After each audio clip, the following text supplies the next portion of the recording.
Hi hello வணக்கம், Pushpa kitchen. இன்னைக்கு முருங்கைக்காய் சாம்பார் எப்படி செய்யறதுன்னு வாங்க பார்க்கலாம். இங்கே மைசூர் பருப்பு தாமா, அதில் நான் சுடு தண்ணி போட்டுக்கிறேன்.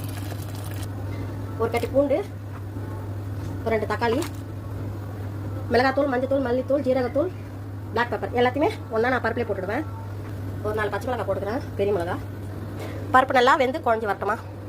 பருப்பு வெந்துருச்சுமா. இப்போ இதை நம்ம கடைஞ்சிட்டு நம்ம இப்போ தாளிச்சிடலாம். நம்ம ஊர் மாதிரி மசாலா இங்கே இல்லை, இந்த மாதிரி மிஷினில் தான் நம்ம கடைச்சிக்கணும். கொஞ்சம் எண்ணெய் ஊற்றிக்கலாமா. கடுகு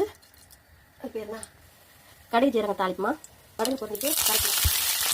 சாம்பார் தாளிக்கும் போது கொஞ்சம் பூண்டு இட்டு போட்டுக்கோங்க, நல்லா வாசனையாக இருக்கும். நான் சாம்பார்லாம் வெங்காயம் கொஞ்சம் போடுவேன், எனக்கு அப்போ தான் பிடிக்கும். முருங்கைக்காய் நான் வதக்க மாட்டேன், அப்படியே பருப்பு போடுறேன். வெங்காயம் நல்லா வதங்கிட்டு இப்போ நான் பருப்புலேயே கொட்டிடுறேன். சாம்பாருக்கு தேவையான அளவு உப்பு போடுறேன். முருங்கைக்காய் ரொம்ப நேரம் வேக தேவையில்லம்மா, ஒரு 3 நிமிஷம் இருந்தால் போதும், எடுத்துடலாம். சாம்பார் முடிஞ்சிடுச்சுப்பா. இப்போ நான் இறக்க போகிற நேரத்தில் கொஞ்சமாக பெருங்காயத்தூள் போடுறேன். கொத்தமல்லி தாராளமாக ஒரு கை போட்டு நம்ம கலக்கி விட்டு நம்ம இப்போ இறக்குற வேலை தான். ஃபினிஷ்மா முருங்கைக்காய் சாம்பார். மிளகாத்தூள், மஞ்சத்தூள், மல்லித்தூள், கார்ன்ஃப்ளவர், கொஞ்சம் பிளாக் பெப்பர், தேவையான அளவு உப்பு, ஒரு 1/2 லெமனை பிழிஞ்சு போட்டுக்கலாம்.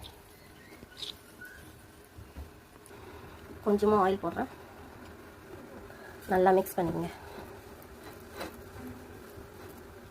பூண்டு நசுக்கிறது ஒரு 4 பல்லு பூண்டு போட்டிருக்கேன்.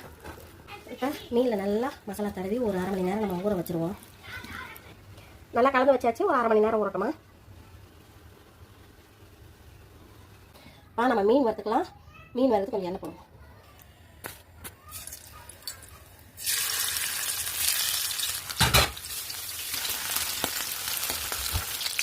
நல்லா பொரிஞ்சது எடுத்துடலாமா. இப்போ நல்லா சுட சுட சோறு வச்சு நம்ம முருங்கைக்காய் சாம்பாரை போட்டு வறுத்த மீனை வச்சு சாப்பிட்டு பாருங்கள், தேனாமிர்தமாக இருக்கும். நம்ம பேஜை ஃபாலோ பண்ணுங்கள், சப்போர்ட் பண்ணுங்கள், லைக் பண்ணுங்கள், ஷேர் பண்ணுங்கள், கமெண்ட் பண்ணுங்கள். தேங்க்யூ.